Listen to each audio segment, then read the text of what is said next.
예, 여러분 반갑습니다. 어반입니다. 그러죠. 오늘 이야기는 한국 결혼 문화가 조창난 이유라는 주제로 이야기를 한번 해보려고 합니다. 뭐 이때까지 뭐 여러 가지 이야기를 했지만 한국 결혼 문화가 굉장히 하드코어한 거. 그러니까 이거는 뭐 비단 한국 결혼 문화뿐만이 아니라 연애도 굉장히 하드코어하거든. 그래서 항상 뭐든지 같은 방향으로 흘러간단 말이야. 커플링이라고 얘기하지. 결혼이 빡세지게 되면 연애의 기준도 높아질 수밖에 없어. 그래서 어떻게 보면 난 지금 상황이 변곡점에 와 있는, 이제 무너져 내리는 그런 단계라고 보고 있거든. 항상 자산 가격도 그렇잖아. 가격이 올라가는데 올라갈 때 거래량이 없이 올라가게 되면 어떻게 돼? 어느 순간에 갑자기 팍 떨어지잖아. 이걸 빅쇼트라고 하지. 그때가 되면 아무도 거래는 일어나지 않고 가격만 떨어지는 현상이 일어나게 되는데, 지금 대한민국이 난 그 변곡점에 와 있다 생각하거든. 근데 아까 말한 것처럼 거래량 없이 가격만 계속 올라갈 수 있었던 그 이유에 대해서 한번 이야기를 해보려고 합니다.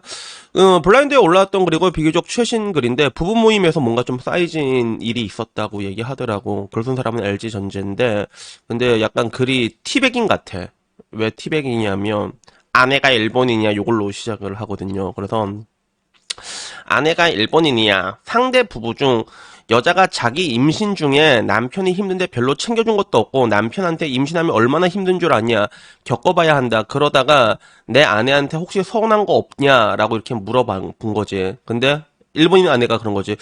그게 낮에 서운됐을까? 이래가지고 여자라서 임신한 거고, 내가 일을 못해서 남편이 일을 하는 것이고, 임신하면 몸이 무거워지는 거는 예상했는데 오히려 남편이 좀 도와주면 너무 고마운 거 아니냐, 이런 식으로 얘기를 한 거예요. 그래서 그 분위기가 굉장히 좀 쌓여졌다 하더라고, 부부 모임에서. 그래서 부부 모임 끝나고 난 다음에 아내는 혼또 이해 데키마생 이러면서 툴툴툴 거렸다는데, 요게 와다시 결혼 잘한 건가라고 얘기를 하더라고. 그래서 어떻게 보면 좀 티베깅 같은 느낌이 있잖아, 티베깅.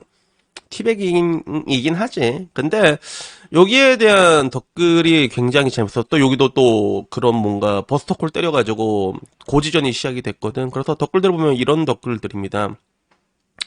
와이프한테 안중근 어떻게 생각하냐고 물어봐. 그럼 알려줄게. 그래서 와, 이 발시련들 진짜 쳐 돌았나 진짜. 안중근이 왜 나와 여기서. 그래서 좋아요 수 봐라. 분하긴 한데 뜬금없이 바늘로 분노를 표하네. 그래서 시료가 183개가 찍혔지. 그래서 개추하다. 좋아요 수 불나는 여추 이랬는데, 근데 안중근 하니까 생각나는 건데, 사실 지금 대한민국 자유들이 해왔던 그런 화전양면전 소리 있잖아. 어떻게든 자기 손해보는 거 눈 쌍심시 딱 켜가지고 그지, 같이 피해의식 주입시키고 어떻게든 편해지려고, 그지, 피해식 같이 퍼뜨리고 다 같이 뒤지자, 약간 뭐 이런 식으로 이제 가왔던 것들, 이 행동을 일제시대에 그대로 했으면 아마 그렇지 않았을까? 저기 저 한남이 독립운동했대요 이러면서 꼰지르고 그러지 않았을까? 그치? 오히려 얘네들이 하는 짓들이 딱 거기에 가깝단 말이야. 근데 반일은 또 오질나게 하고 반일이 애국인 줄 알지. 이게 여초 커뮤 특징 중에 하나야, 이게. 그래서 안중근이 1순위로 올라왔고, 그리고 그 다음이 넌 잘했다, 세금 한 번 더 내라, 세금 더 내, 이렇게 남자들은 이런 식으로 좀 약간 부럽다는 반응. 그리고 사회성이 떨어진다라는 이야기가 좀 되게 많았어. 야, 내 남편을 잘해준 데를 길게 말한 거 아니냐, 사회성이 왜 이렇게 없냐, 이런 거지.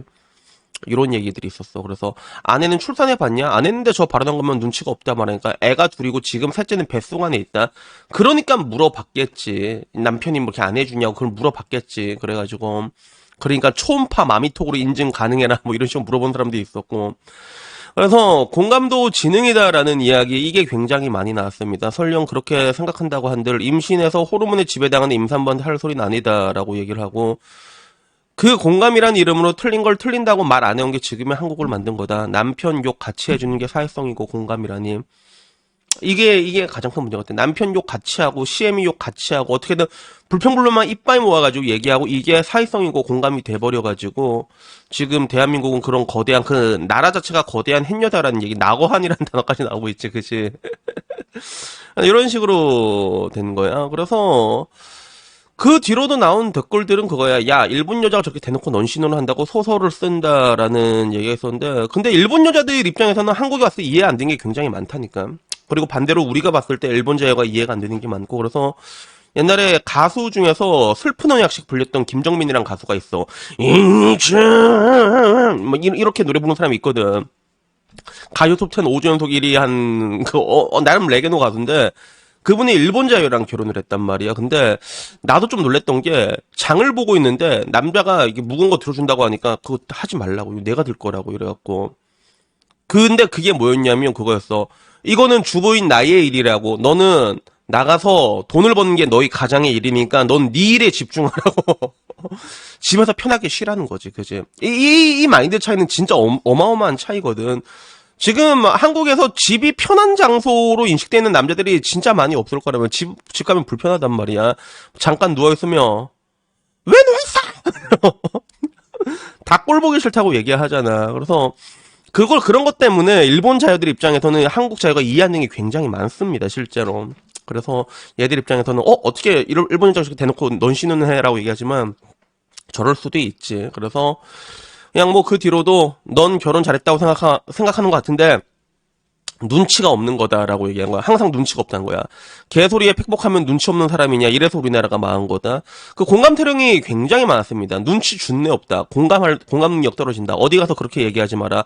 근데 왜 저기서 공감을 해야 되냐라는 이야기. 전부 다 공감이었어, 진짜. 전부 다 그런 이야기였거든.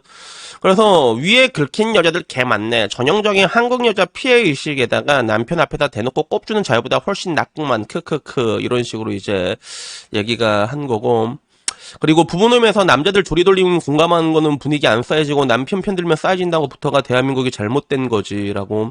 그러면 요걸로 이야기가 시작되는데, 근데 실제로 이런 일들이 일어나. 이게 뭐라고 얘기를 해야 되나. 뭐 굳이 요새는 그게 뭐 내가 일전에 말했던 맘카페 단톡방이 아니더라도 대놓고 한다고 하더라고. 그래서 황 과장이 굉장히 놀랬던 게, 황 과장이 그 와이프가 맘카페를 해가지고 모임 같은 걸 좀 많이 했단 말이야. 그래서 옛날에 황 과장이 그 두산 위브라는 아파트 살았는데, 울산에서는 나름 좀 비싼 아파트였거든. 근데 그게 8억까지 올라갔다가 지금 박살나고 있는데, 근데 황 과장은 전세 4억에 들어오는데 그게 8억까지 올라간 거란 말이에요. 그래서 이거를 다시 살까 하다가, 야, 이게 무슨 8억을 주고 이런 데도 왜 사냐고. 그래갖고 결국에는 뛰쳐나가가지고 맨 처음에는 상가를 살까 고민을 했대. 상가 한 10억 정도면 조그만 거 울산에서 살 수가 있거든. 그래서 월세 조금 받아먹으면서 상가 위에 근린생활시설 거기에 살까 생각을 하다가 그냥 집을 하나 지었어, 그냥. 그래서 과장 조금 섞으면 울산의 기생충 같은 집이거든. 울산의 기생충이, 알았지? 진짜 기생충 같은 집 아니야, 알았지? 울산의 기생충 같은 집이야. 근데 거기 막 이제 막 초대해갖고 막 맘카페 사람들 막 요리해주고 그러잖아. 그러면 아내가 대놓고 그 자리에서 남편한테 꼽을 준대. 대놓고 꼽을 준다고 하더라고. 야, 왜 우리는 이런 집에서 못 사는데? 막 이렇게 얘기는 기본이고, 황 과장이 또 요리를 잘해. 막 요리도 같이 하면, 야, 닌 집에서 왜 요리도 안 하는데? 이걸 대놓고 꼽을 준대, 그 자리에서. 그럼 황 과장 놀라고, 왜 그래요? 막 이렇게 얘기를 하는데, 지금 이런 경우가 아까 말한 그거랑 똑같은 경우지. 여기에 대해서 예를 들어 황 과장 와이프가 여기서, 그런 거 가지고 왜 꼽죠 그래? 넌 돈을 얼마 번다고 이 병신년에 이렇게 얘기를 해버리면, 넌 신혼이 되는 거지. 약간 이런 상황이거든. 그래서 결국에는 그런 것 같아. 뭐 눈치가 없다, 공감을 못한다라고 얘기하지만 지금 작금의 대한민국 사태 이미 망한 상황까지 왔잖아. 근데 여기에는 내가 늘상 말한 것처럼 어떠한 그런 자정자영도 없었고 자성의 목소리도 없었고 반성도 없었고 다 그런 것들이 여자들을 점점 이게 바보로 만들어 왔단 말이야. 근데 이제 결국에는 항상 공감이다 얘기하지만 그 공감의 대상에는 항상 남자는 하나도 없는 거야. 그 공감의 대상, 남자를 조금이라도 공감한다면 그런 얘기가 나올 수가 없거든. 얼마나 불쌍해, 그치? 근데 그게 지금의 대한민국을 만든 게 아닌가? 뭐 그런 생각이 듭니다.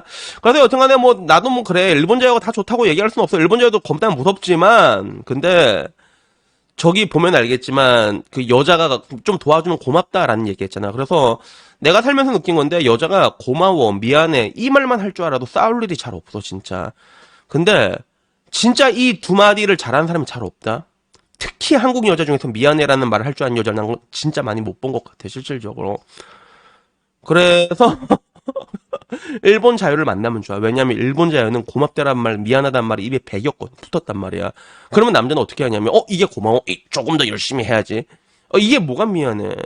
조금 더 열심히 해야지. 약간 이런 식으로 선순환이 될 수 있는 그런 부분은 분명히 있다는 거야. 그래서 일본 여자 예찰론을 내가 얘기하고 싶은 건 아니지만, 근데 지금 왔을 때 그런 사회적인 분야나 그 문화나 분위기 자체가 이렇게 많이 차이가 나버렸다는 거지. 그래서 여튼 뭐 오늘은 이 이야기를 해보고 싶었습니다. 그래서 뭐 오늘 이야기는요 여기까지고, 오늘 반찬 스시 반찬이었다. 다음에는 조금 더 재밌는 이야기로 찾아뵙도록 하겠습니다. 이상입니다. 감사합니다. 그라샤.